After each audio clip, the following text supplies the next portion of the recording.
All right, hello everybody, and welcome to the Frantic Talks podcast, episode 58. I am your host, Frantic. With me, as always, is my lovely co-host, Grunt Grunt, and we are here to talk about gaming and junk. and junk. Man, today is a nice Saturday. I don't know about you, Grunt, but it is like 75 degrees here.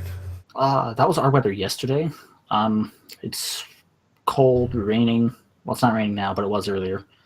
So yeah, Sounds like I'll trade you your weather.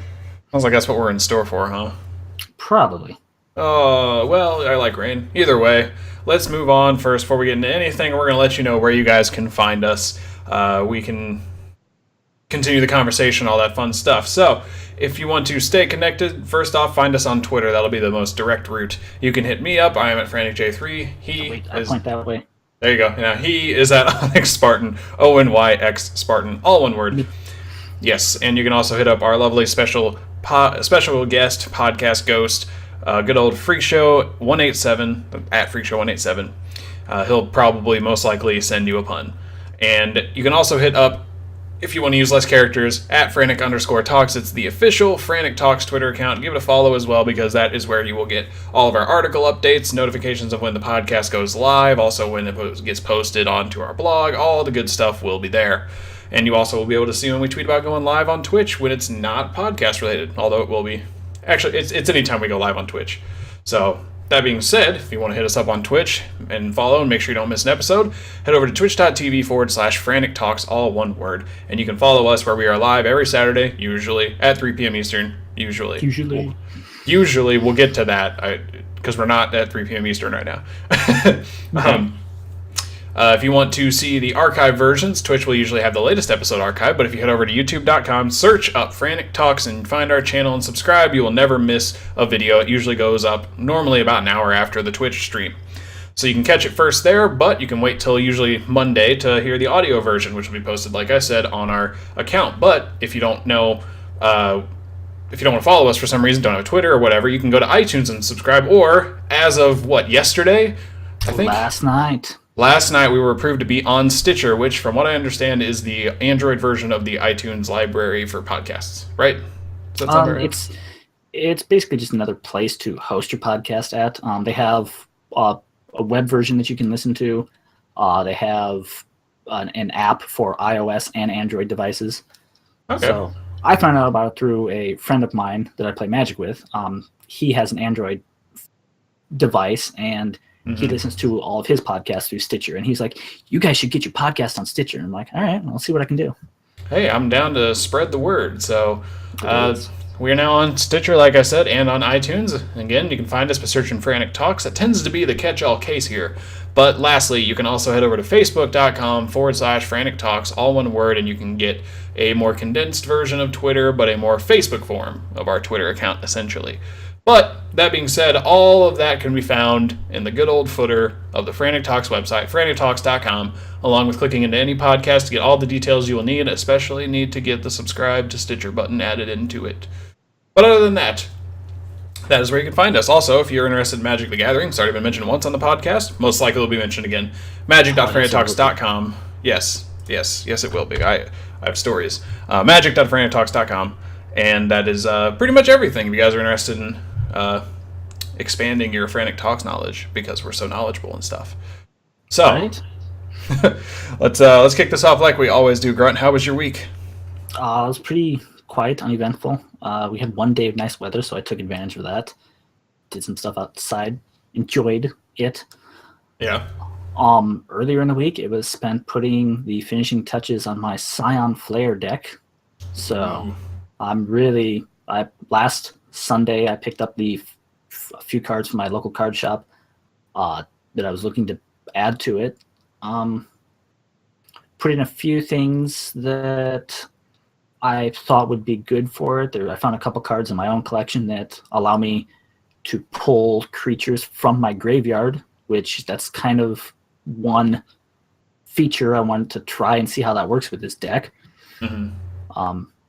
After that, I took and just shuffled it up and put it through a few trial turns, and it draws nicely. The first hand, the first time I ever shuffled it and drew my first hand, I was able to get Zendikar Resurgent in my first draw. So I'm like, I want to keep that.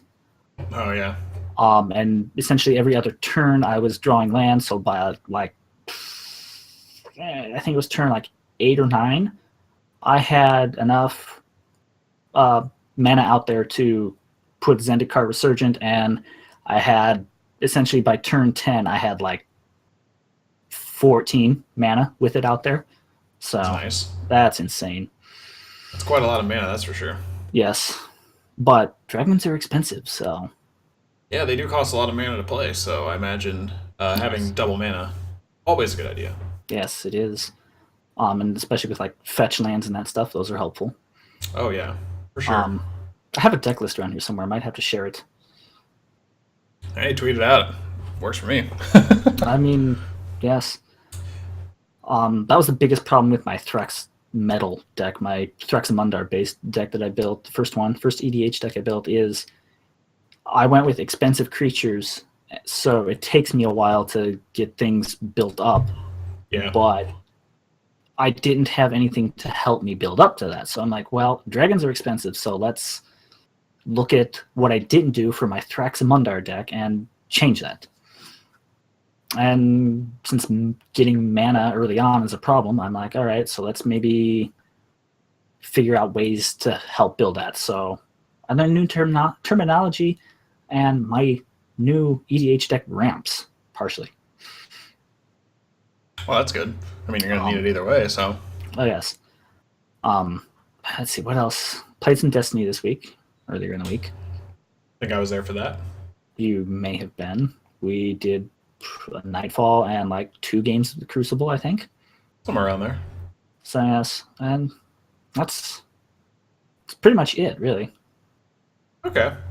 Made the decision I'm going to pick up my guitar again. I can't wait for that. Well, I might be at fault for that. You totally are, but I don't care. Okay, well, you know. Okay. But that's pretty much how my week was. How about yours? Well, you definitely had a quiet week for sure. I want to say I had a quiet week, but I ended up doing a decent chunk of stuff. Let's see. We'll start at the end of last week. So right after the podcast, Grunt and I stayed on for a little bit talking about random nonsense, and I picked up one of the guitars back there and made him jealous.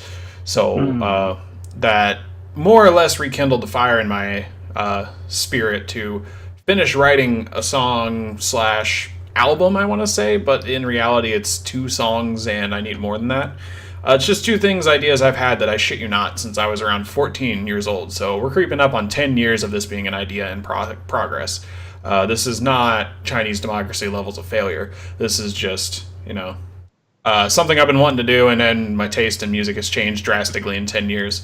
So, speaking of that, by the way, I'm going to plug the Frantic Talks YouTube channel because I did a video. This was unintentional, by the way, here. I just thought about it. I did a video that was like 5 albums I'm going to enjoy 10 years from now because 10 years ago I liked something different. So, check out that if you're interested in that idea. I had a lot of fun filming that. I will admit the editing isn't perfect, but the ideas are awesome. Anyways, so that was Saturday. Sunday, I think I just played some games, and I ended up watching The Walking Dead with the lady friend.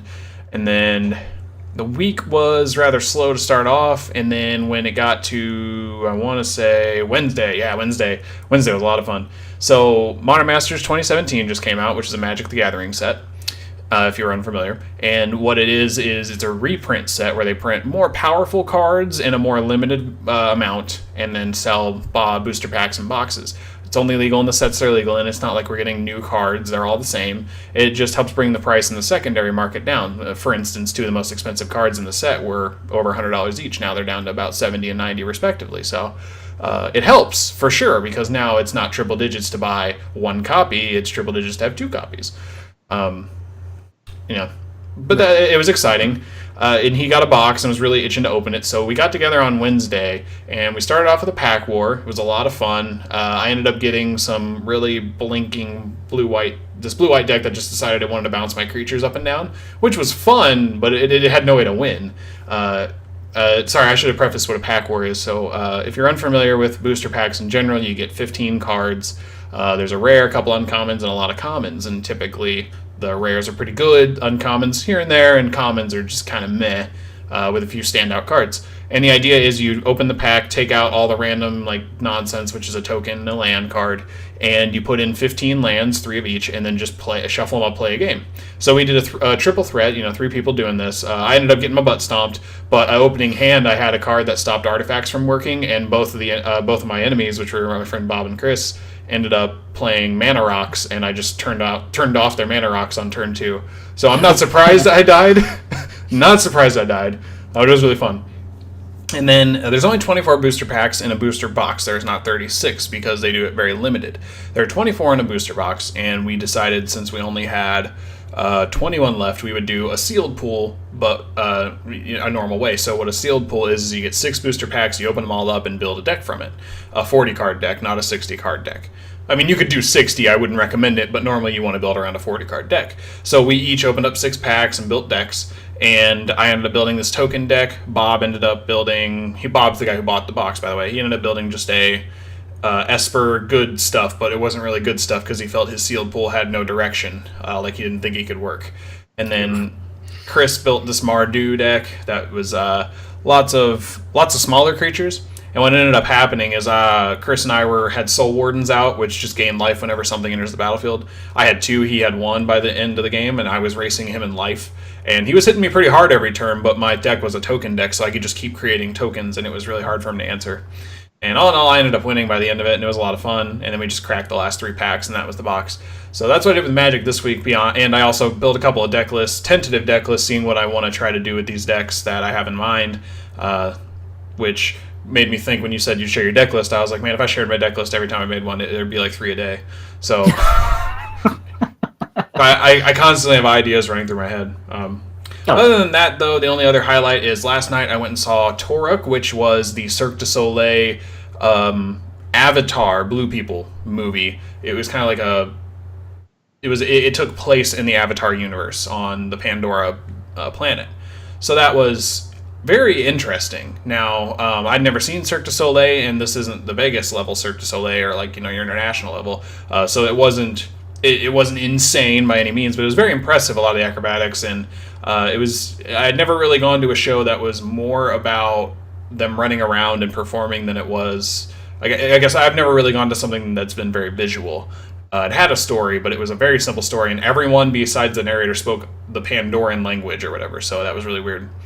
I got used to it really quick. I'm able to accept something. I know some people would just laugh at them speaking some weird language, but I'm able to just kind of insert myself into it and say, okay, this is the norm, which is a very good tool when you watch something like sci-fi. So one of the rules my friend has when he watches a sci-fi movie, and he kind of has bled this into me, and I would pass it on to everyone listening because it's a very good rule to have, which is the first 10 minutes, just accept it.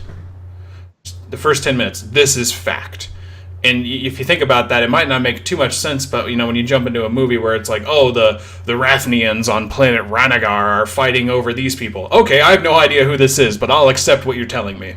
Because in sci-fi, there's a lot of things that don't make sense, and that's the idea, and eventually it will make sense. So they have to place you in it, and they can't start from scratch normally. It would be really boring if every sci-fi movie said, in the year 2016, humanity was like this.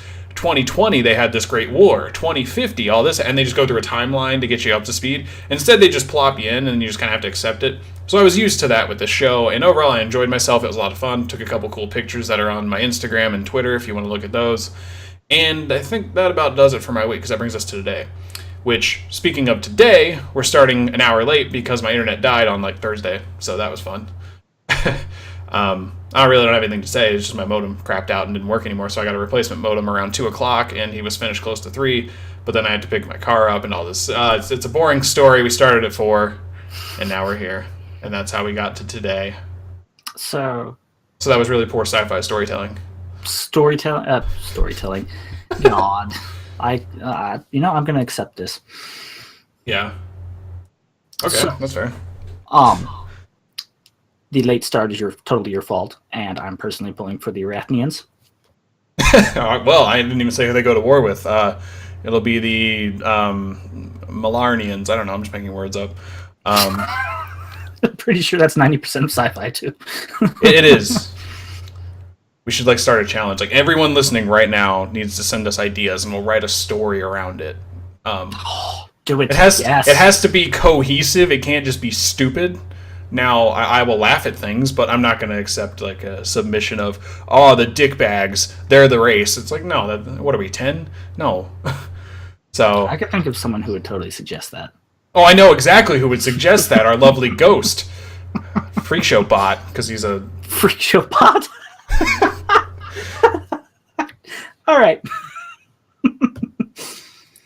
So let's do a couple more self-plugs, because I now have it on screen, and I did briefly forget about it. I published an article, and I had mentioned this on the last podcast, that it would go up on the 21st around like 11. Well, it went up on the 21st around 11. And it's about min-maxing characters, titled Minimal Maximum Effort. Won't get too into it, because I kind of want you guys to read it. There's a good message, I think, to take away from it, something I have to remind myself of constantly. But overall, min-maxing, if you're unfamiliar, just think if you're creating a character, put a lot of this, you max out whatever you can that you think is useful, minimize everything you don't sound useful. That's a very, very broad description, and I go into much more depth in the article. Would highly recommend you read it and give me some feedback if you liked it, if you hated it, whatever. I'm not going to be upset if you didn't like it. I'd love to just get feedback, start a discussion if needed, and you can do that through Twitter. So, that being said, we have awesome stuff to talk about today, mainly Age of Triumph. But before we do that, we have one random news story that I feel should be mentioned. Grunt brought this up. Blizzard.net. What? That's not it. Battle.net. Man, I'm doing the same thing I do with Destiny, where it's just like Bungie. Oh wait, no. I'm in like 12 places at once today, guys. The Battle.net. Yes, Battle.net. If you're unfamiliar with Battle.net, it's essentially the website where you can manage all your Blizzard accounts for Hearthstone, Diablo, World of Warcraft, and StarCraft. Essentially, there might be in one or Overwatch. Is it Overwatch? Yeah, they do that now. So I haven't logged in since. So. Yeah, I would too, because I haven't logged in since I played World of Warcraft. So, anyways, they're changing it, and to define the word change, I don't have an article for this because it's a quick note. It's essentially I don't know. Are they taking away the ability to be Battle.net? It's essentially not going to be Battle.net. It's just the Blizzard logo and all that. But yes, from what I was able to read of it, it sounds like they're basically just rebranding Battle.net. There's an update to the game an update that was pushed through to the computer client. Mm-hmm. That changed the logo of it, so it's no longer the former Battle.net logo. Yeah. It's now just the logo of Blizzard Entertainment, because why not? But they also changed the name of the client itself to be Battle.net, or whatever it was beforehand, I don't know personally, to just Blizzard. So, essentially, Battle.net is going away, but only... In terms of branding. Just being rebranded, yes.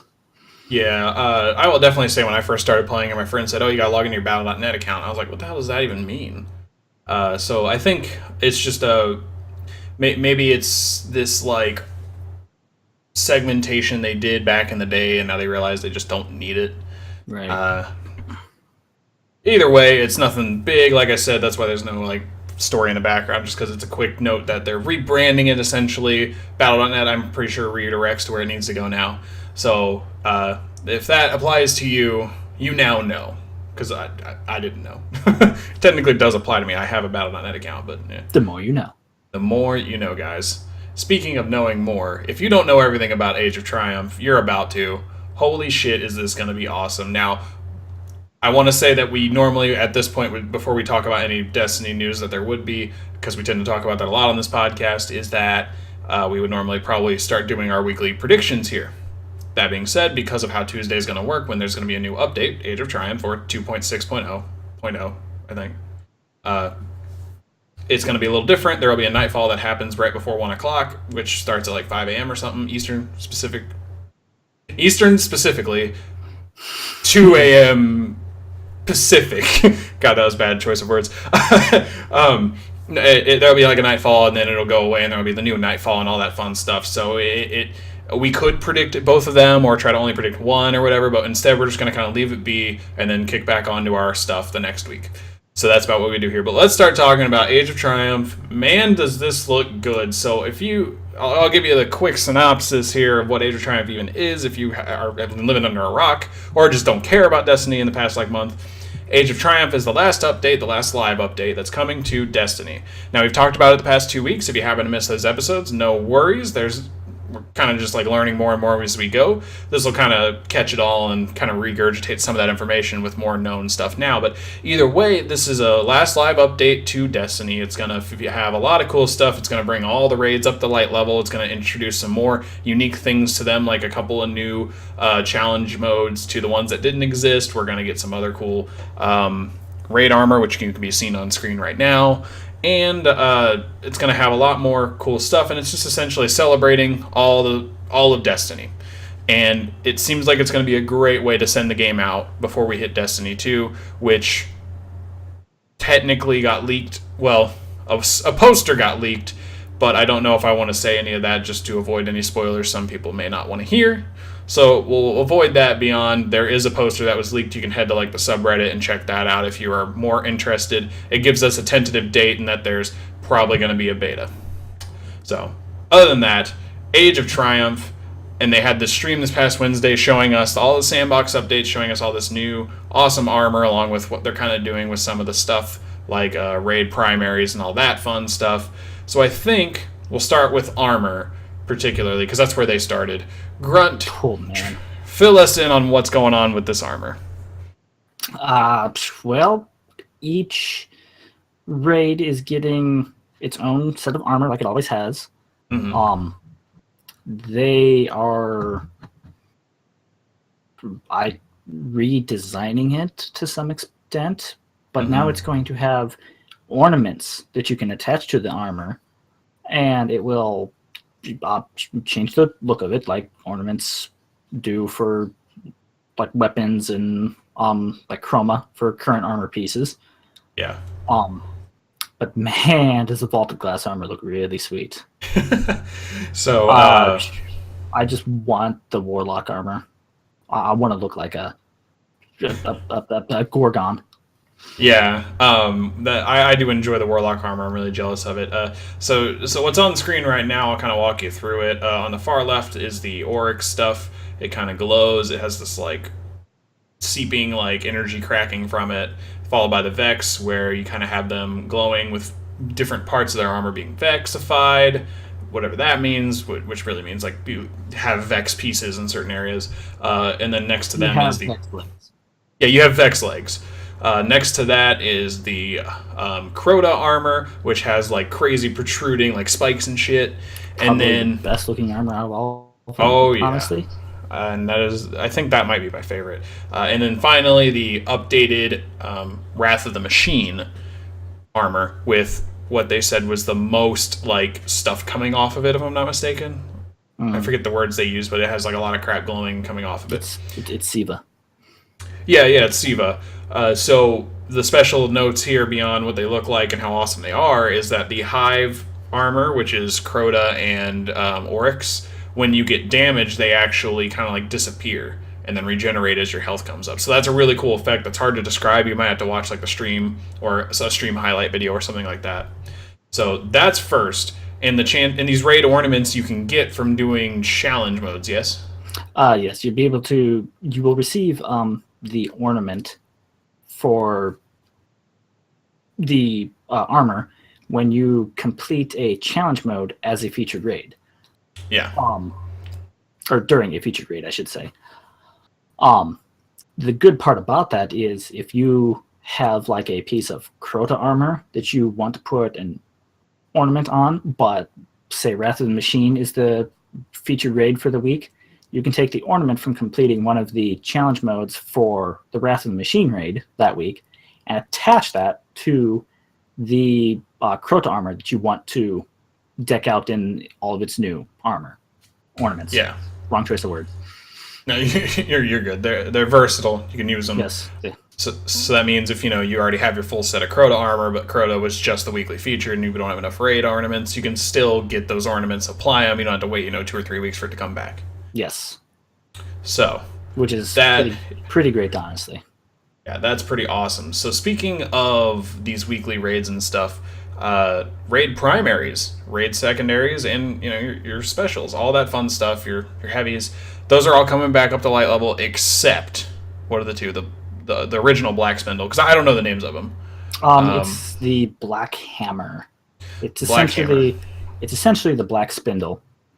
Right. It's just it was a legendary version of it back in ye days of old. Yeah, and then there was another one, but I don't know if they had mentioned it because I think it was already confirmed it wasn't coming back to light. There's one other like raid primary that absolutely won't be coming up to light, or might not be a Um, primary, but uh, I don't remember what that one was. I have to go back and look at that. yeah, there's like one other one, but everything else you will be able to get at your light level or at 400 light level of it, which is awesome because then you can pretty much have whatever gun you wanted that you loved. Besides Black Hammer and whatever that other one is, I can't remember the honestly. So I'm going to read what's on screen here really quick. There's, we had mentioned it before, the heroic story mode is getting a weekly playlist where you can earn up to 50 legendary marks. You get a 10 5 times. Or no, was it? Yeah, it was 10 5 times. You get a lot from it. Either Yes. way. Or it might have been 25. It's 25 times because you can get 100 marks from it. There are awesome. There's a new record book with the most pages they've ever had of 13. There's, like we've mentioned already, weekly challenge modes for the raids, along with a weekly featured raid where every challenge mode is active.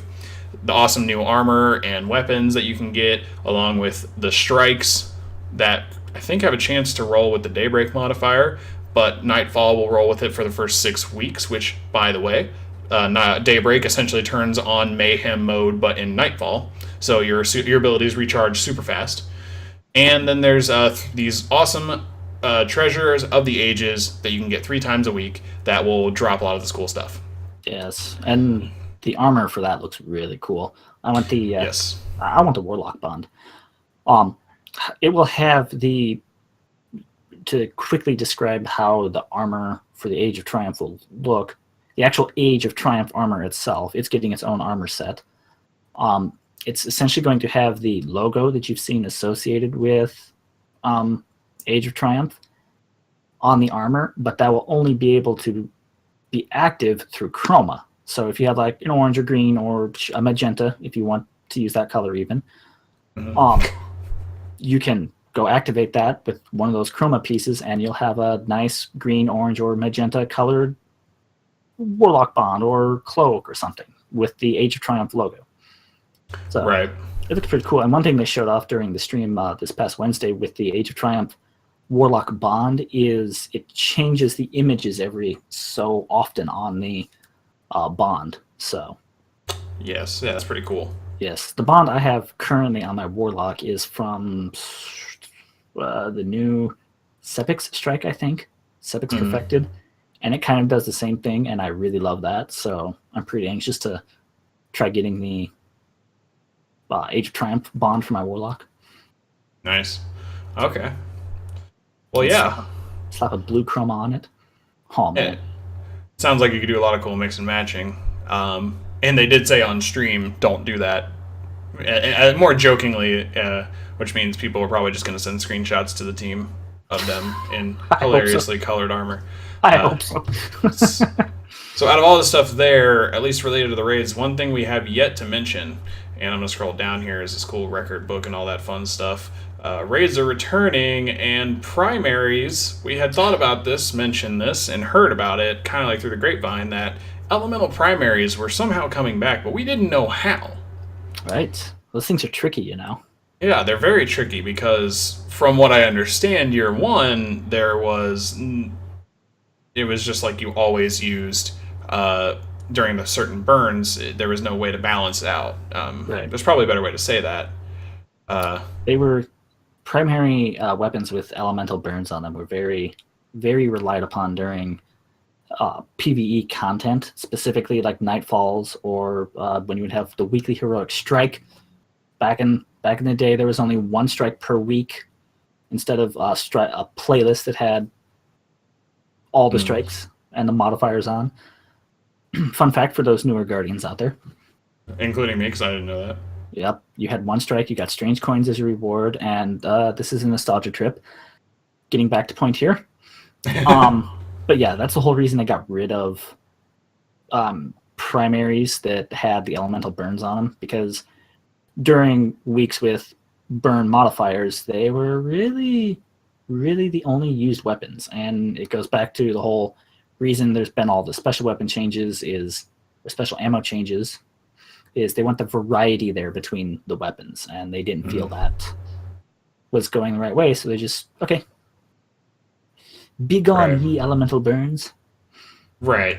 So they're very tricky, clearly, and I know a lot of people, including myself, definitely wanted them to come back, but I had no idea what the extent of the problem was. Well, it looks like the way they're bringing them back will definitely solve the problem. It'll be very interesting, and I'm excited for it. They are bringing them back as adept versions of the raid primaries that are exotic. And that's not like a node you activate on your gun. No, it's an entirely separate gun. So Yes, you that have means there are 2 fate bringers. Yes, 2 fate bringers. There are. Well, I was going to come up with more, but I already forgot most of them. There are 2. That was actually the one I was trying to think of the name of. The Vision of Confluence. There's 2 of them. There's the kinetic version, Older Soul Edict. There's kinetic, and then there is an exotic elemental version. So that is really cool. I think that'll work really well to help balance it out, because that means, going into a Solar Strike, you can't run Galahorn with, an exotic primary, clearly. So that helps balance that out, or whatever your ideal way of doing a strike was, your primary, unless it was Arcburn, would have been kinetic. So Right. I think that's a good way to balance it out, in my opinion. Definitely seems awesome that they're bringing them back, and it's not like go big or go home style. I can't think of a way it would be that, but I imagine there's some way of thinking of it where you just can't, it's either useless or way too good. Right. It feels like that's a good balance. So yeah, I'm curious as to see how it'll work, because since there's 2 different versions of them, are we going to see like the exotic version of a Fatebringer being used more in PvP, where usually you'd be maybe better off suited with something, I don't know, maybe like Galahorn, or maybe you're a person that loves to tell the truth? Haha. It definitely depends on the perks, which are on the exotics. At least I know it's been confirmed that they are static; they won't change, so you won't have to like re-roll them. And we haven't mentioned how you get them during the. Is it the weekly challenge, or is it just heroic challenge modes? It will be the way you get the adept version of the weapons of the primary raid weapons are, I believe they said, during the challenge mode when it's the featured raid. Mm-hmm. So, like, for example, if you want a chance, yes, it's challenge in the weekly featured raids. I just read it. Sorry. Yeah. So if you want to get a Fatebringer, you would have to complete the Templar challenge during the week that the Vault of Glass is the weekly featured raid, because that's where the Fatebringer drops. I think, pretty sure. It's been a while. I don't know. I'm pretty sure it dropped during during the Templar fight. Okay. So you would have to complete those challenge modes to get the specific weapons. There are 16 in total, which I believe adds up to 4 per strike, or not strike raid, but it could be mildly different. There might be 5 in one, 3 in the other. Right. Counting them on screen, it looks like there's 4 each. Because I can see the ones that are from Wrath of the Machine, I can see the Oryx ones, and by process of elimination, I can figure out the Crota and yes, there are Glass. There are 4 raid primaries, 1 for each type. So there's auto scout rifle, pulse rifle, hand cannon. I think that's it. Yeah. Yes. Yeah, that makes sense then. So those are awesome. They're just definitely coming back in a very cool way. I'm excited to see that. So let's move on here. Now, before we move on, okay, I have a question. What? Didn't they remove? Since they removed, the elemental burns on primary weapons, what does that mean for weapons that drop during the Oryx raid or the Wrath of the Machine raid? I'm not sure what you mean. Okay, you're not helping here. They are to counteract, because the primary weapons from the King's Fall and Wrath of the Machine raids did not have primary or elemental burns on them. Mm-hmm. they are getting their own adept versions as well that will have burn on it, elemental burn on it. Yes. Okay, sorry, I misunderstood what you were doing. You failed me. Sorry, I was focused on like scrolling, and then you started questioning, and I'm like, oh crap, I missed part of that. Maybe it'll make sense by the end of it, and it didn't. So I apologize. But either way, yes, they're updating Oryx and Wrath of the Machine. Yes, Yes, your Chaos Dogma or your Genesis Chain from the Wrath of the Machine will have exotic versions of it that you can get, earn the same way like you would do the other ones, complete the challenge mode as it's the weekly feature grade. Yeah. And it will have a elemental burn on it as well. So correct. So exciting. The is one old word I would weapons use. are getting their elemental burns brought back, and the new weapons, new primary weapons, are getting them as well. Yes. So that's awesome. And then moving down here through our lovely post here. Now, I believe we'd mentioned this last week, but again, Blue Flames are back. Complete the Nightfall. First thing you do when you log in on Tuesday or Wednesday, wherever you first get on, because that buffs everything else. Yes, it does. During weeks when the new Daybreak is activated, unleash your light with an explosive combination of Epic and Mayhem modifiers. Okay. I was reading it because I thought it was saying you can only get the Blue Flames during Daybreaks, but I don't believe that's the case. No, it was just describing Daybreak, yes. Yeah. So, one of the only other things to note here is that these Treasures of the Ages also are going to give us, beyond new armor, new ornaments for some existing weapons, including all of the stuff from the raids that didn't already have it, and a few others like Dragon's Breath, which gets a tiger skin, because who doesn't want to shoot a missile out of a tiger's mouth? Exactly, right? I know I do. Very good point. That's the first thing I do whenever I start up a new game. I wonder if I can shoot a rocket from a tiger's mouth. And Destiny's never offered that until now, so about damn time. Long live Tiger Man. No Land Beyond gets a new one, and I mean, there's a bunch of them. Suros Regime gets like an inverted one, and another one that's really cool. It's really interesting. It looks really cool.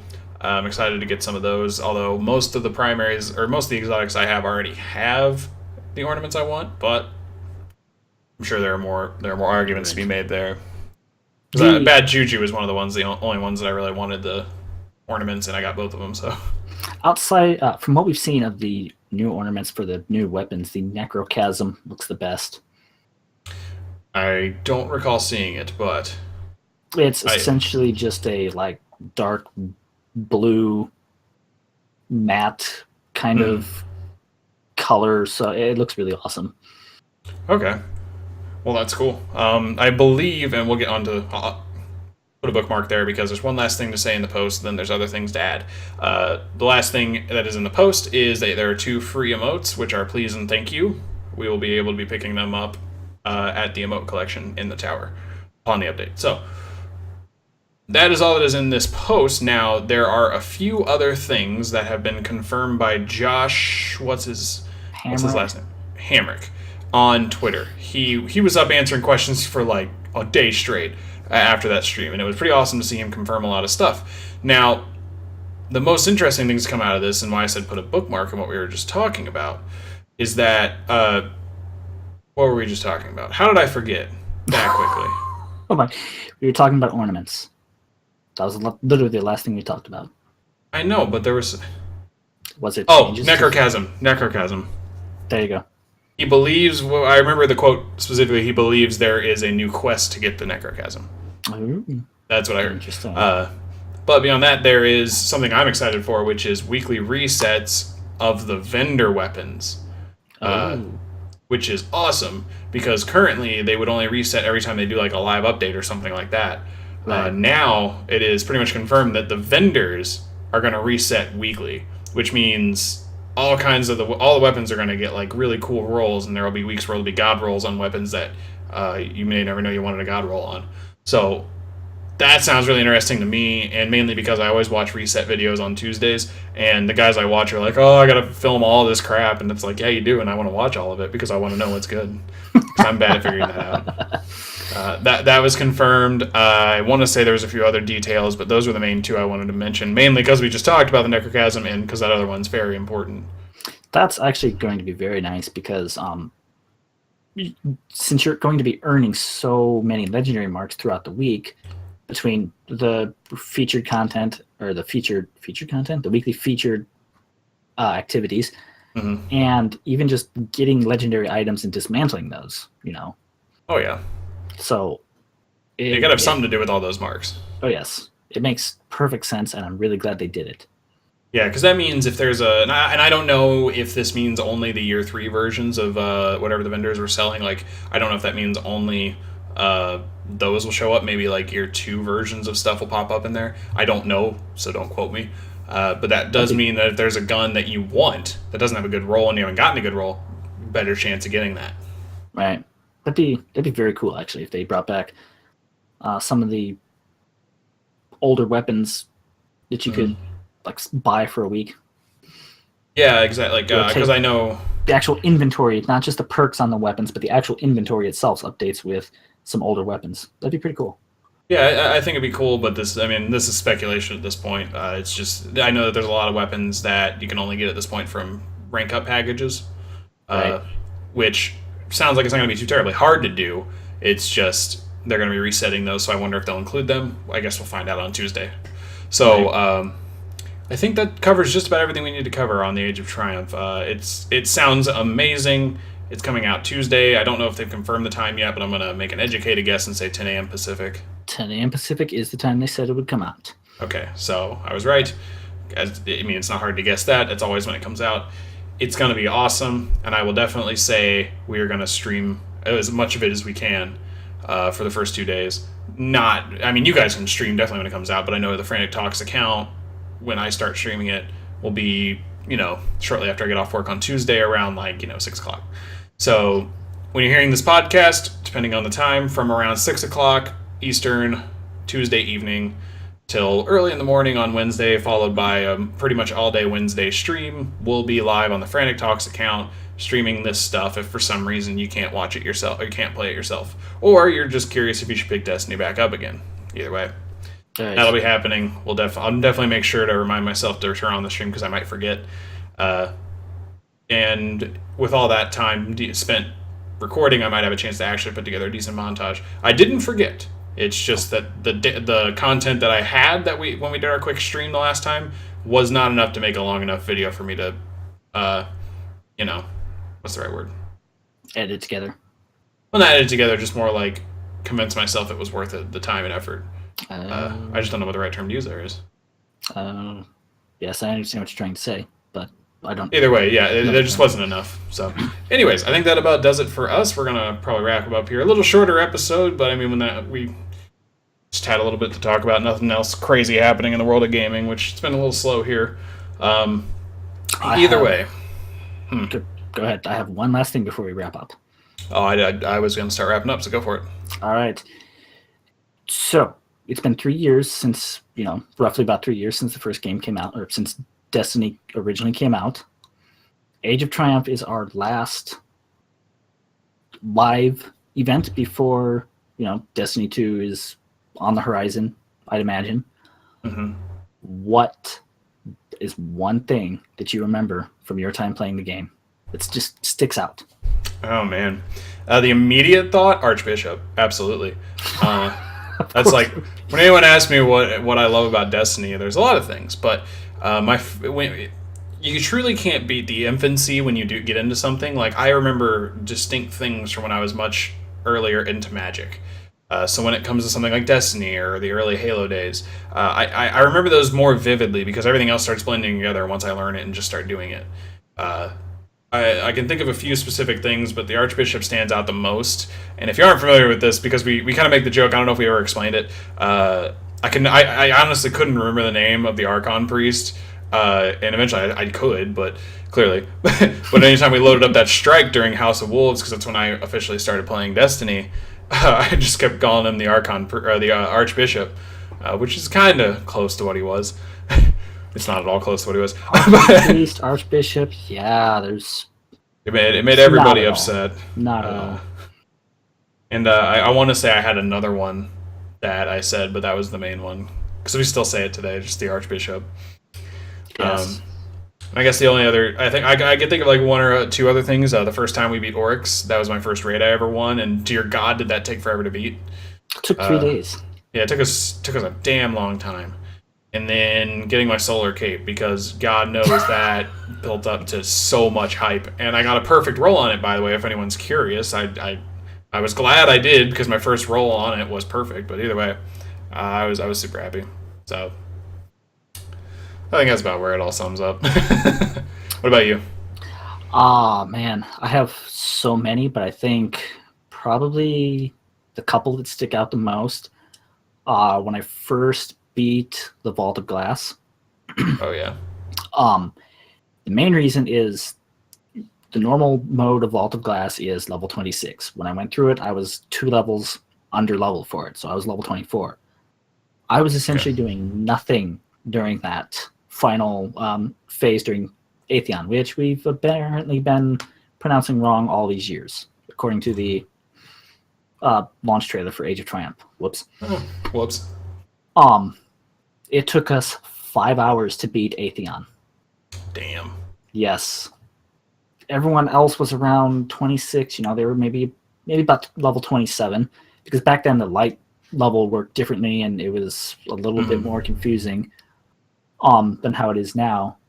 But it took us 5 hours to beat Atheon, and it felt really great to have that under my belt. My first raid, 2 levels under, didn't do anything to help. But it was like you just keep going and pounding away at it, and it's like, man, it's good to be done. Gotcha. Okay. Well, that's okay. The other one, also during the Vault of Glass, was how I essentially met our special podcast ghost. We were doing the what was it, Templar, I think, on hard mode, and I was the last person alive, and the Templar was just about dead, so I could have probably killed him if I took down his shield and got a rocket off. But instead, I decided to jump off the map like an idiot. So we had to restart that encounter, but that's the story behind him constantly mentioning it. yes. That's pretty funny. And there's a whole bunch of other times, like beating Oryx, downing Wrath of the Machine. God, I lost his name. The last boss. Axis. Thank you. On hard mode for the first time. Jim very recently did. Yes. Getting my touch of malice from Oryx. So. Oh yeah, I've yet to get my touch of malice. It's been quite an eventful 3 years, and I could go on and on about this, but I won't. Hey, no worries. Yeah, I definitely have a lot of great memories, and I'm sure we'll make some great ones here in the upcoming months before we get to Destiny 2, because now we get to play all the raids at light level and get some kick-ass loot out of all of it, and experience them one last time before we move on to Destiny 2, insert name here. So, Forge of Nope. Origin Nope. Alright, so guys, that being said, we'll let you know where you can find us to continue the conversation here. Let me put the logo back on screen so I can navigate elsewhere. I'm sneaky like that. Alright, so, if you guys want to continue the conversation, share with us some of your awesome Destiny memories. Love to hear them because, we enjoy the game so much, and I'm sure you enjoy it because you've sat here and listened this long. Definitely hit us up. Continue the conversation like always. I know I've said that like 6 times now. I'm at Frantic J3. He is at Onyx Spartan, even though he's pointing at me. ONYX Spartan, all one word. And you can hit up our good special ghost, podcast ghost, Freak Show 187, at Freak Show 187. He'll give you a pun or two, I imagine. Also, if you want to... Guarantee he will give you a pun or 2 or 3. Yeah, he's actually on standby waiting for someone to send him a request, by the way. And confirm. Also... at Frantic_Talks, we'll hit up the Frantic Talks official account. You'll essentially use less characters to talk to us, is the best way to put it. But also, that account does tweet out a lot of our podcasts, articles when we're going live, all that fun stuff. Because I can't guarantee Grunt or I will retweet something every now and then. Every now and then we'll miss it. But I can guarantee that when we do post things, it will go live. Yes. Beyond that, though, twitch.tv/Frantic Talks, all one word. That is where you will find the live version of this. We go live every Saturday, usually, at 3 p.m. Eastern, usually. We're live at, it's almost 5 now. Happens, whatever. You can also head over to youtube.com, search up Frantic Talks, hit the subscribe button, and once we get 100 subscribers, I don't have to tell you to search up Frantic Talks. That's not the main reason you should do it, but it's a good benefit. The main reason you should do it is because this podcast goes live roughly an hour on YouTube after we've streamed. And you can also check out the awesome Sunday show that I record, and eventually some other cool highlights of our streams and gaming that we do. Just got to get into that, including maybe a potential retrospective and some other cool stuff that I know we have in the works. So, yes. If that doesn't suit you, doesn't float your boat, it's okay. You just want to listen to the audio. Hey, I got no problem with that. Head over to iTunes. That's where you can search up Frantic Talks. We'll be the only one there. Now we're officially on Stitcher as of last night, as we said earlier in the episode. You can also find us there, which is awesome. So, any way to listen to us, promise it's possible. And lastly, facebook.com/Frantic Talks, all one word. Give us a like. You'll check it out. Probably be roughly the same content you'll get through Twitter, maybe a little longer and more interactive, at least in the terms of Facebook. And lastly, even though I said that was the last thing, the mothership, frantictalks.com. That is where you'll find all our articles, podcasts, everything will be there before it's anywhere else because that's how we can share it.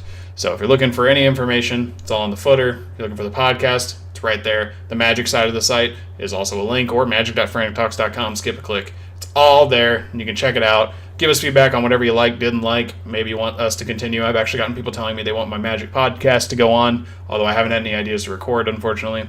So give us some ideas if you're liking something that we've done before and maybe aren't doing anymore. Either way, feedback is what we live off of. It's what we thrive off of. It is. Truly is. Because that's how we can make better content suited for you guys. So, all that out of the way, I think that about does it. Grunt, do you have anything else to add?